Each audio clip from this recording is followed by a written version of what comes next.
My son's wedding planner called. Your family canceled your invitation, but keep the $200.00 K deposit, then I said. It was a Tuesday morning when the call came through, while I was reviewing quarterly figures in my office suite at Sterling Hospitality Group. My assistant buzzed gently with the message, "Elegant Events Wedding Planning is on the line." I pressed accept, curious because we rarely send brides to Elegant Events. They were competitors, yet they co-hosted one of our premium venues. A woman's voice, rehearsed and polished, came across the line. "Good morning, ma'am. I hope I'm not interrupting anything too important," she said, as if concerned. "I was instructed to give you a call today regarding the Henderson Miller wedding." I did not respond. Then she continued in the same tone, coolly professional. "And before we continue, I was also asked, very specifically, to remind you that the couple is aiming for a refined and respectable atmosphere, and they'd appreciate it if we could avoid any elements that might detract from that." I waited. The implication hung unspoken in the air. There are some people who do not fit the vision, and I was clearly not part of it. A quiet stabbing sensation, as though someone applied a cold blade to a warm heart. After that, she delivered the blow with an apology. "Ma'am, I am truly sorry to say this, but your son specifically asked me to tell you this, so there would be no confusion. He said, and I quote, 'Tell her this day is about elegance and dignity, not about guilt and garbage from the past.' Elegance, dignity, guilt, garbage." She had made the contrast clear. I must be all the wrong things. I did not speak. I closed my eyes for a moment, taking in the implications. My son, Marcus, the child I raised from infancy when another child was lost at birth, had declared me a stain on his moment of triumph. In his world, understatement of this level was a declaration. You are unbought, unwelcome, unworthy. I pressed end call, quietly, then leaned back in my chair, watching the skyline through the floor-to-ceiling windows. I had helped build some of those towers with my investments. I had poured my life savings into this city, its hotels, its banquet halls, its transportation fleets, all under the umbrella of Sterling Hospitality Group, the company I founded after my husband's illness forced me to step into the workforce. I had built that company piece by piece to fund my son's better future, only to be pushed aside the moment my money conceitedly had done its work.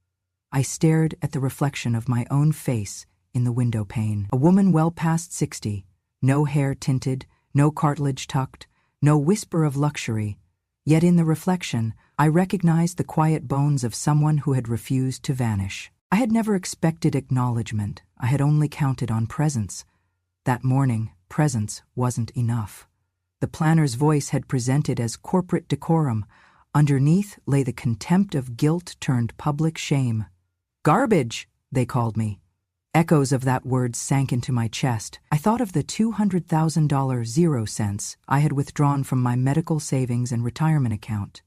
The same amount I sold my husband's last heirlooms to raise, because Marcus insisted he could not be shamed by others for lack of funds. He cried on the phone. If this wedding fell apart, he would lose her, would lose everything. I wrote him a check without condition, without fanfare. I never told the board. I never made a speech. I let the check surface silently from my private account into the vendor's account, even as I watched the signature lines bearing no trace of my name. I funded elegance. I paid in full. I was only as present as the eyes that saw me. Now I stood after he had thrown me out. I pressed a button on the desk. My assistant entered. She asked if I needed anything. I replied calmly, "Resume the board meeting." She gave a small nod and closed the door. I turned back to my screen, where projections awaited. Revenue had been climbing steadily. Sterling Hospitality Group was cash positive. I dipped a pen in ink and tapped it gently on my desk, then let it sit. Nothing else moved inside me. I let the silence gather. I let the city hum through my windows. Once again, unaware that I was not asking for applause.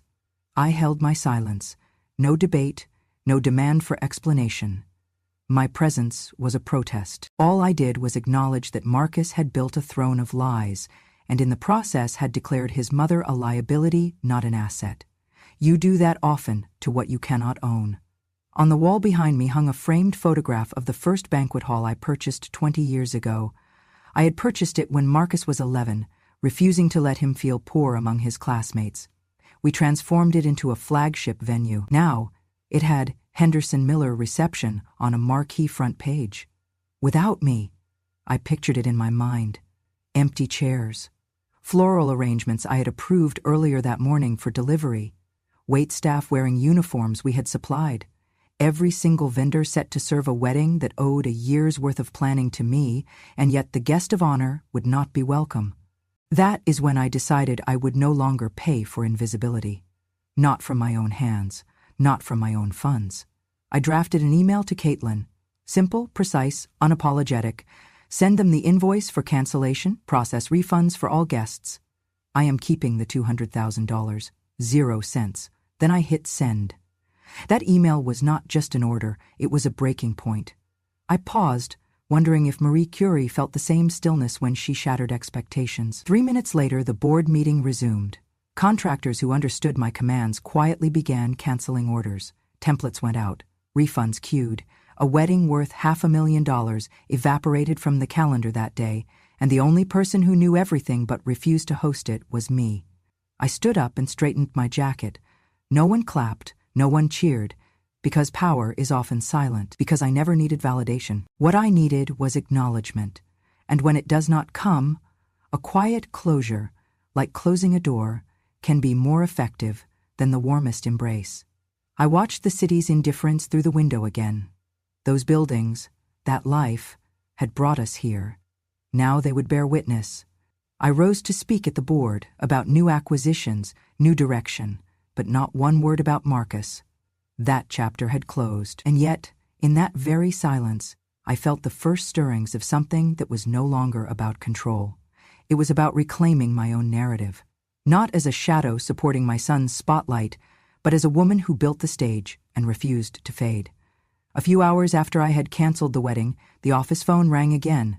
I answered, expecting perhaps a vendor or a board member, but the familiar tone of Marcus's voice came through, sharp, cold, unapologetic. I had given him everything, a childhood that would not go hungry, an education he would not owe, and a future he believed was only his. Now that he had taken all of it, he felt entitled to throw me away. He began with no preamble. "You just cannot help yourself, can you?" I let the words hang, like a bridge collapsing under weight. I waited while the line clicked softly against the static of distance. He continued, slow and purposeful. Each phrase another blow. "This is exactly why I didn't want you there, Mom. You suck the joy out of every room you enter." His voice had become a weapon that day. He struck again. "Trash doesn't belong at the table just because it once bought the meal." I did not interrupt. I hung up without a word, allowing the click of disconnection to amplify the finality of his sentiment. It was 8 years earlier that I had drafted the agreement. 20% of Sterling Hospitality Group, the company I had built from nothing, was to be his wedding gift. $30-odd million worth of shares, signed and notarized. I had never told anyone. Not the board, not my banker, not even my other children. I believed we all carried debts and dreams in silence, and that a mother's greatest gift is doing what must be done without trumpets.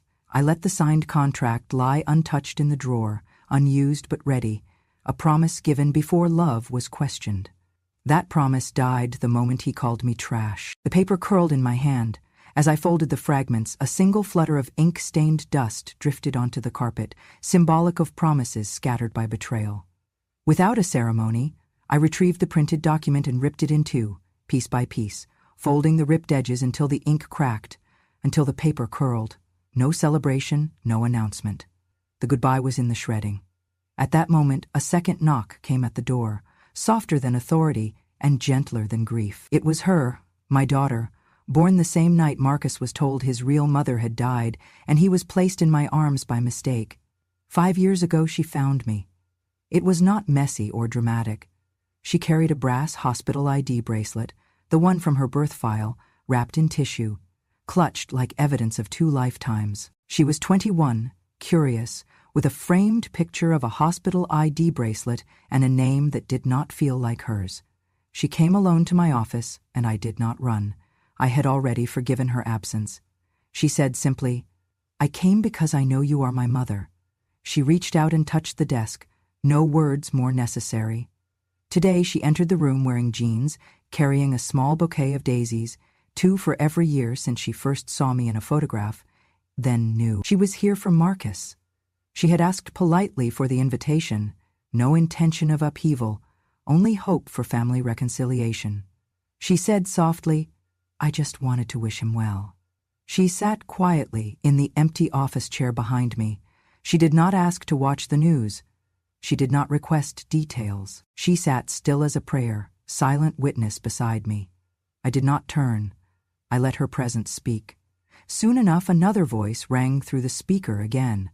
Marcus calling back, as if the line had never closed. In vulture song, he repeated the take, "Mom, you think money compensates for God's silence, but you were never a mother to me." He said that I was unwelcome. He said that I had already signed away my place in his life long ago. I did not respond.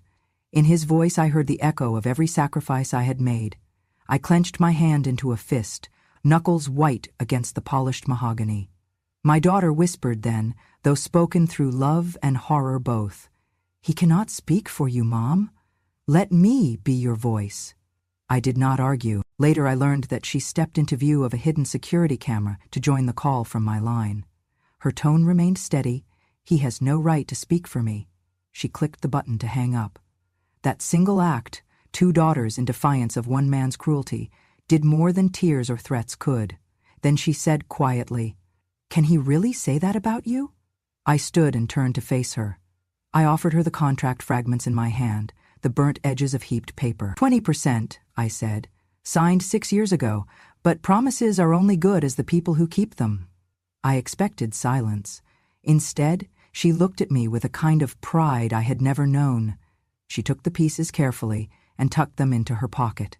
"Thank you for trusting me," she said. She gathered up her bouquet, discarded in shock at what she had witnessed. She offered them to me. "Open them if you wish," she said. And for once, instead of feeling the ache of a lost child, I held the blossoms with a hand that no longer trembled. Our office was quiet, except for the hum of enterprise outside. Our space, once brimming with contracts and signatures, felt empty in the absence of celebration, but full in the presence of understanding. I walked to the window and she came to stand beside me. She did not cry.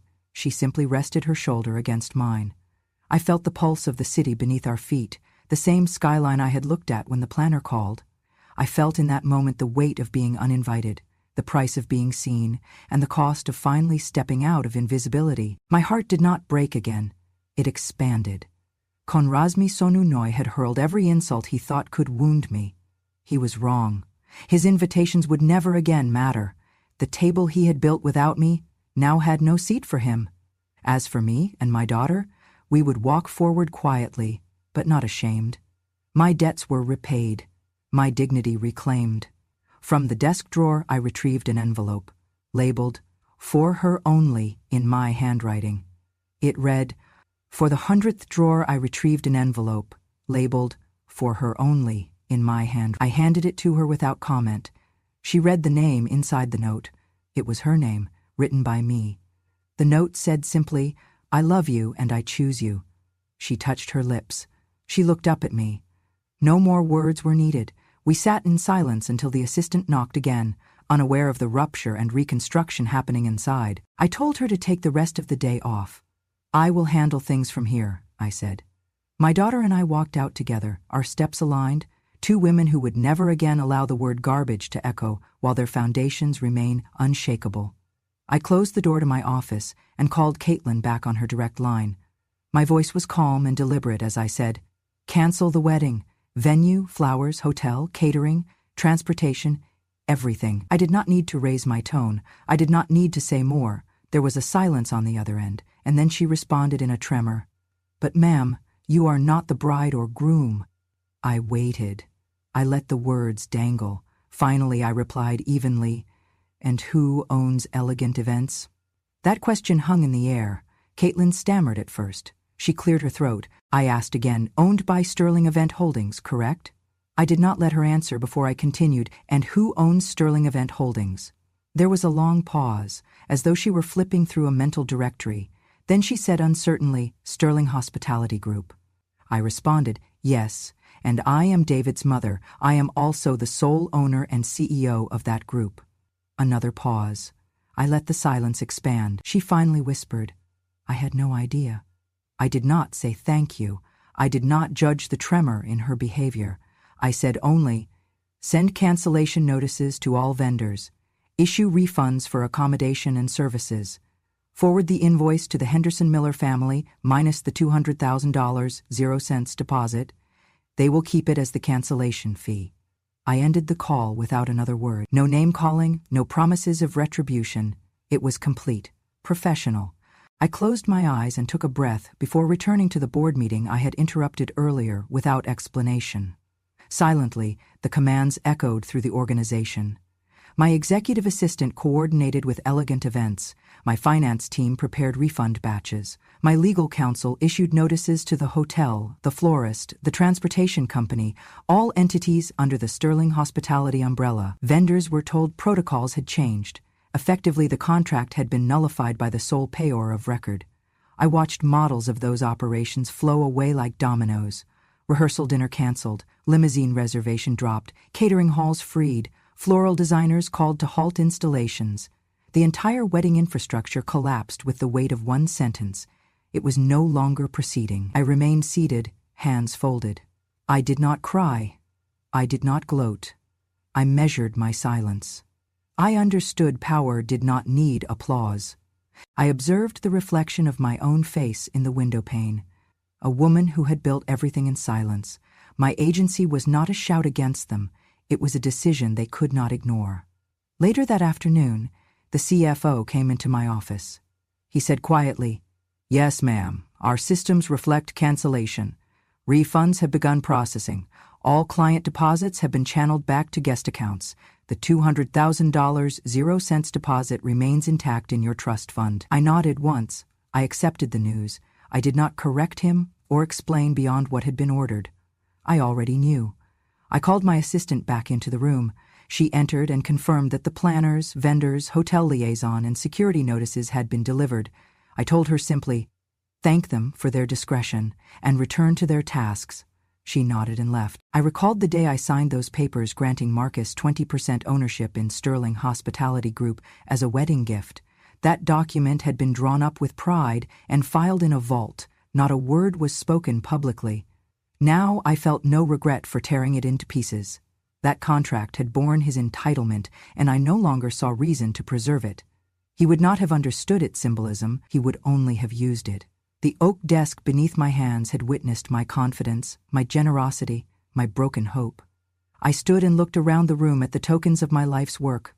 A framed model of the first grand hall I'd purchased, a plaque commemorating 10 years of expansion, photographs of gala openings, my own portrait in the lobby foyer.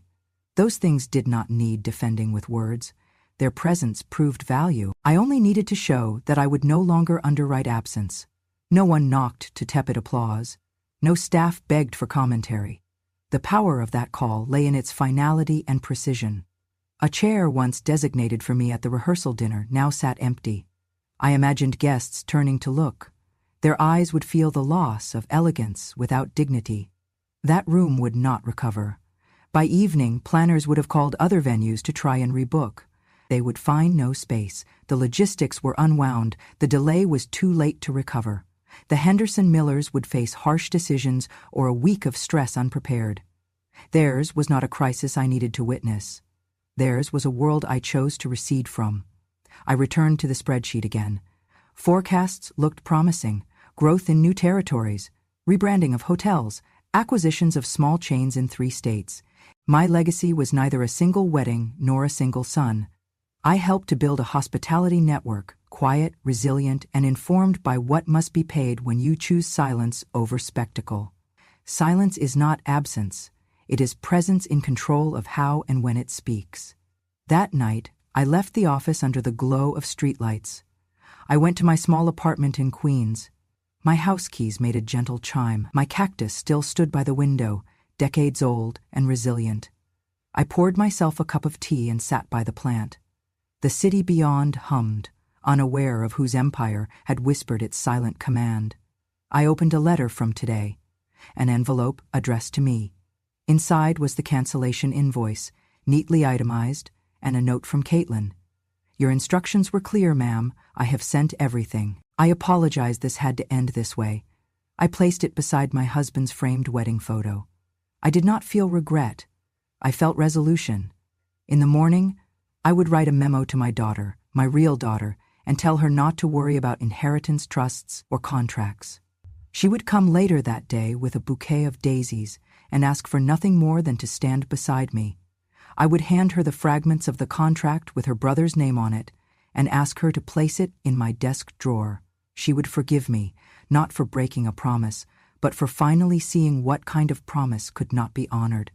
I drank the last drop of my tea and stood. Shadows lengthened across the vintage rug as the city lights began to twinkle. Behind me, my door closed softly, and with it, a chapter of service ended. What remained was authority, reclaimed, dignity restored, and the quiet knowledge that my power was not loud but unshakable. The exposure required no spectacle, it unfolded through absence. Screens showed empty rows and unpaid hall fees. One caterer posted, 2 days' notice, no meal. Sterling's CEO pulled the plug. Videos from the event hall posted almost immediately showed empty chairs, a silent stage draped in unused linens, floral arrangements left untouched, and guests murmuring in confusion. Drivers who had already been contracted to ferry bridesmaids stood outside the lobby in tuxedos, unsure whether to wait or leave. Riverside banqueting staff posted anonymously in a planning group. Something big went down. The bride's vendor chain just canceled on them. Meal orders, entertainment, everything. My company's name was never mentioned. I did not need to open my mouth. The truth circulated beyond press releases. Invoices were leaked. One florist confirmed, "You know the reason?" Sterling CEO pulled the plug. Entire contract gone. A catering manager from the rehearsal dinner venue posted, "We got the 48-hour cancellation notice from inside Sterling. They said they owned all vendors and wouldn't risk tarnishing their brand." The local newspaper ran a dry headline, "Elegant events called off suddenly, company owner alleged." One painlessly accurate line in the article read, "Sources say the architect of the cancellation was the mother of the groom, also CEO of the Hospitality Corporation, underwriting this and 5 other similar weddings annually." Nobody quoted me, nobody tagged me. The exposure was mechanical, not theatrical. The next morning I opened trade newsletters, pages discussing liability issues and corporate transparency in wedding contracts. A law professor had posted an opinion piece, "When the payor is also the provider, litigation becomes moot. Sterling's case sets precedent in risk management." Social media sites, run by event professionals, debated under pose titles like, "Who has the real power in a wedding plan?" Comments praised the unnamed mother's restraint and expressed relief that justice did not require tears or outrage. "It was a corporate decision, not an emotional one," said one post, and liked by hundreds. There were no franchises, no hashtags, no viral kitchen table drama. Commerce discovered justice by transactions and terms. The guests, who had been refunded, posted notes in shared boards. "You cannot serve food if you don't exist." That day never happened. Meanwhile, the board of Sterling Hospitality Forum, internal newsletter, listed the full vendor list that was withdrawn, along with reimbursements issued. That email went to every manager in the company. Nobody forwarded it to the local press. They understood that authenticity does not always wear spotlight, it often wears integrity. The cancellation was now case study in one boardroom after another, how to respond when an insider behaves like a client and what happens when the same corporation owns the stage and the seats. Within hours, multiple vendors in the bridal supply chain, photography studios, transportation firms, floral services, sent letters through internal HR acknowledging they had been paid in full for termination fees, citing executive instructions. One letter said, "It is with reluctance we cancel your services," but instructions were corporate way signed off by the CEO. The price tag was clear. No bitter statements. No lawsuits, just accounting. Every penny documented, every refund checked off. Refunds for 220 hotel reservations, 80 chairs, 8 floral installations, catering orders, rehearsal dinner, bar setup. Canceled, logged, reconciled. That evening, the local gossip newsletter published a short entry. "Wedding called off in Sterling, operated venue. Mother of the groom implicated as decision maker." But then it disappeared. No follow-ups, no clickbait. Reporters moved on to new stories. Yet, at community events near our properties, small weddings, corporate dinners, vendors commented quietly. She did it. She walked away when she could. I sat in my small Queens apartment that night, opening the mail. A thank you note from a couple let down but refunded, acknowledging prompt return of deposit with a kind apology for inconvenience. A tray of letters arrived, some from strangers saying they saw screenshots of the haul and felt justice had happened. None looked for me to sign anything or speak into a camera. Justice had no need for charm when it had authority on its side. Later I lay in bed, listening to the city traffic, feeling at once empty and complete. The cancellation unfolded as I knew it would, quietly, systematically, and with purpose, without a trace of spectacle. My power was not performance. My voice had been heard by the only people who mattered. I closed my eyes. The next chapter, if any, would be outside of savings and contracts. I felt no triumph, only the unyielded peace of someone finally removed from the category of guilt or garbage without begging pardon. The company continued. Subscribers counted outcomes in 5-figure refunds, vendors reset schedules, guests planned alternate dinners. But none tried to reclaim that wedding date, and that was the whole point. I drifted towards sleep, chest weightless, thinking only, a wedding unbuilt by the people who built it is the analog of a lie exposed in a boardroom. And the truth does not need applause. It needs certainty. I heard from Marcus only hours after the exposure rippled through vendors and guests alike. My phone lit up with a message from him.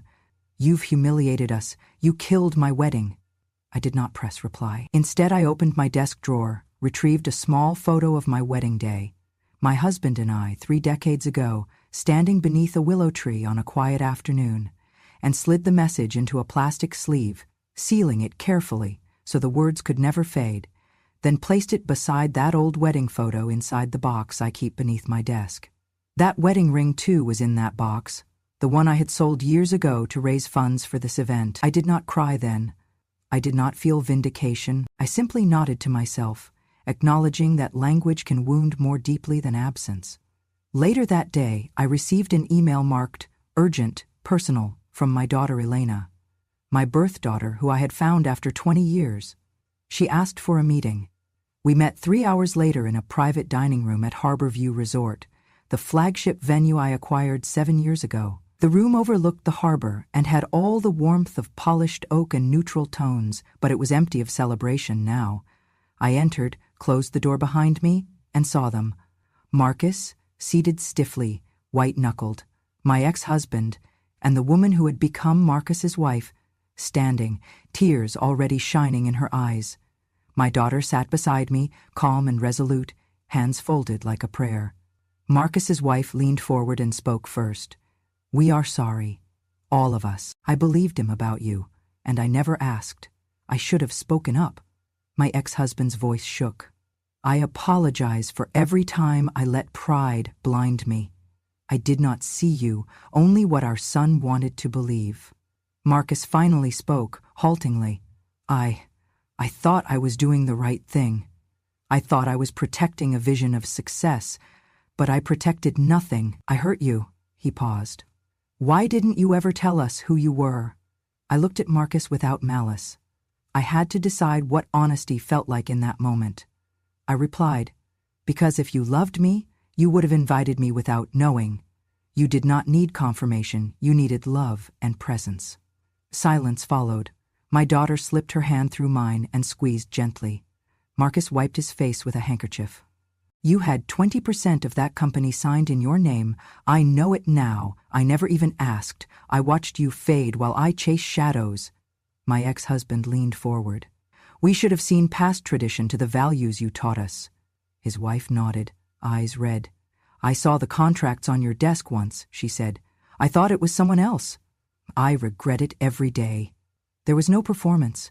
I did not accept their apologies with fireworks or speeches. I acknowledged them, and I held their gaze. I rose and said quietly, "There is nothing more to forgive. You looked away when shadows were brighter than substance. You chose flash over foundation." I stepped away and placed the framed message in the center of the table. They all stared at the plastic sleeve with the words, "You killed my wedding." Their regret felt heavy enough to rest there. Then I turned to my daughter. "Elena, you may grow this company however you wish. Your brother's seat is vacant. It is for you now." She swallowed and nodded. I said again, "To the boardroom. We'll walk the rest of the way together, but truth is non-negotiable." I left before they could respond. I returned to my apartment that evening. I unpacked the plastic sleeve and tucked it into the same box as the photograph and the ring. Those words belonged there too. I drank tea on the terrace beside my cactus. No fanfare, no declaration, just silence, filled with finality. In the morning we would speak about business restructuring, but that night I did not care about stock value or annual reports. I cared only that they had looked at me. For once, I was the subject of their reflection. I closed the lid of the box and held it close. The echoes of apology lingered, not as absolution but as the faintest seed of change, planted in acknowledgement rather than denial. Elena sat beside me at the long oak table, sunlight washing across her face through the high windows of my office. She had not asked for anything, not gratitude, not recognition, but she came when others turned their backs. She stood beside me when my name was wiped from the guest list. Not to defend, but because the truth sat naturally on her shoulders. I slid a folder across the table. She blinked at the Sterling Group seal on the cover, then looked up at me. "What's this?" she asked softly. Her voice was steady, like mine was 30 years ago when I first founded the company. I nodded toward the papers inside. "It is a transfer of 20% ownership," I said. "Voting shares, decision rights, a seat at the table." She opened the folder slowly. Her hands trembled, not from greed or surprise, but from something deeper. I leaned back and folded my hands. "This is not because you defended me," I said.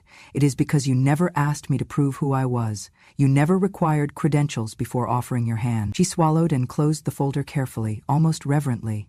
"Thank you," she whispered. I reached across the table and touched her hand. "You are my daughter not just by blood. You are mine because you saw me when the world saw nothing."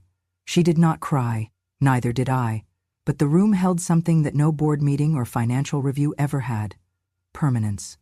Weeks passed, plans took shape. Elena's wedding was quiet, elegant, without the spectacle her adoptive brother once demanded. She chose Grand Harbor, the very venue Marcus once believed was built for his triumph. Now it stood not as a symbol of wealth but of restoration. She invited me to walk her down the aisle. I declined, gently. "This is your day," I told her, "not a stage for reparation." Instead, I arrived early. I wore navy, not black, and pinned a small white lily to my chest. I sat 3 rows back, not in the front row reserved for family, but where the view was soft and honest. I folded my hands in my lap and watched. The ceremony was held in the West Garden. Morning light bathed the scene in gold. Elena walked down the aisle with her head high, her steps sure. The man at her side was kind-eyed and quiet, just as I had hoped. No one announced who paid for the flowers or the music. No one whispered about ownership or history. It was a wedding of presence, not pretense. During the vows, Elena turned toward the guests. "There is someone here who taught me that love is not about being loud. It is about being constant," she said. Her voice did not waver. "She is not in the front row, but she has always stood beside me." Her eyes met mine, and for the first time in my life, I felt seen in full. After the ceremony, guests mingled beneath linen canopies. I stayed to the side. No cameras followed me, no speeches praised me. Elena passed through the crowd, laughing, radiant, pausing beside me only briefly. She took my hand in both of hers. "I am so glad you came," she said. "I never considered not," I replied. She nodded. "Neither did I." As the evening faded into music and toasts, I left quietly. No one noticed, and I preferred it that way. I walked alone through the lobby of the hotel I owned, past the chandelier I selected 15 years ago, down the corridor whose wallpaper I had approved after a long debate about texture and light. I reached the elevator and pressed the button with a calm that came only from having nothing left to prove. In my room, I took off my heels and sat by the window. The city lights blinked in the distance, a rhythm I had long understood. I thought of Marcus, what might have been, what had been said, what had been lost. And then I thought of Elena, of the daughter returned, of the name no longer whispered but spoken with pride. That night, I wrote a letter. Not to be sent, not to be framed, just to be kept. Dear Elena, you reminded me that truth does not require a stage, that dignity lives in the quietest gestures. You never asked me to prove I mattered. You just made space for me to matter. This company will one day be yours, not because you are my blood, but because you carry the values that built every brick of it. That is legacy, not capital, but character.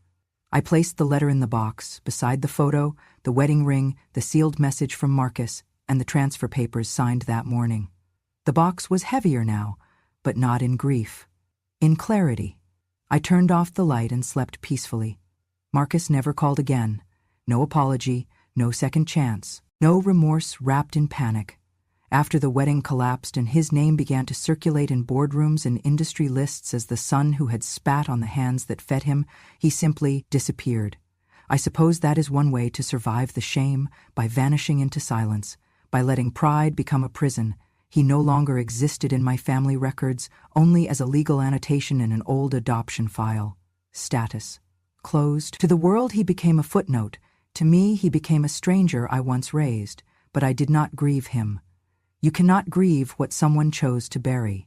And Marcus had buried me. Long before that wedding, he just did not realize I was the root, not the weed. Elena stood at the head of the boardroom table the following month. She did not inherit the seat. I handed it to her. She read every file, asked every question, walked the hallways of our properties like someone determined not to impress, but to understand. She had not been groomed for the role, but she was born for it. And when the time came, I stepped back, not down, just back, not into obscurity, but into intention. That fall, I withdrew $5 million, not from Sterling Group's account, but from my own, quietly, deliberately. I used the funds to establish something I had dreamed of for decades but never dared to name, the Silent Seat Foundation. It is a scholarship fund for mothers who were erased, by arrogance, by betrayal, by families that used them and discarded them when convenience ran out. It provides education, housing, and legal assistance to women whose love was deemed invisible until their absence was felt too late. At the launch ceremony, Elena stood beside me in a simple navy suit. She did not wear the title President on her chest. She let her actions carry the weight. The press was sparse. That was intentional. No confetti, no influencer campaigns, just a podium, a seal, and a room full of women who had been told they were too much, too old, or too irrelevant. She opened her speech by holding my hand. She never built on applause. She built on integrity. The room fell silent as she paused, and even the press leaned forward. Elena adjusted the microphone, looked out at the modest audience, and began. My mother never raised her voice, but the world finally heard her. A silence followed that sentence, one of reverence, not emptiness. She continued, there are mothers who sat in hospital rooms alone, who paid for graduations but were cropped out of the photos, who fed legacies but were labeled liabilities. This foundation exists because their love deserves more than memory. It deserves structure. It deserves seatbelts, business plans, and a future. She gestured toward me. This woman built an empire not out of ambition but out of absence. Every room she was excluded from, she built a better one. And now, those rooms are open to others. I did not cry, but my fingers gripped the chair just slightly tighter. Not out of pain, but because the weight of being witnessed is heavy when you have carried yourself alone for so long. That night, after the guests had left and the lights dimmed, Alina and I walked through the corridors of the first hotel I had ever bought. I told her how I slept in the back office during renovations, how I handled leaks during conferences, how I stood in the banquet room one night after a broken engagement and whispered, "This will matter one day." She linked her arm through mine. "It matters now," she said. Outside, the streetlights blinked like quiet applause. No reporters waited. No family came chasing forgiveness.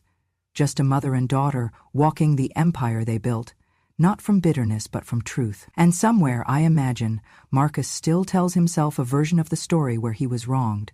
That is his right. But this legacy is mine. And now, it belongs to the right hands. If you were ever cropped out of the family photo, if you were ever asked not to ruin the wedding with your presence, then this story was for you. Because garbage does not write the family legacy. The ones who write it are the ones who paid for it, and paid the price in silence. Not every mother makes noise. Some build empires behind closed doors. Some write their love in deeds, not demands. And when the world finally sees them, it is not because they shouted. It is because they stood and never moved.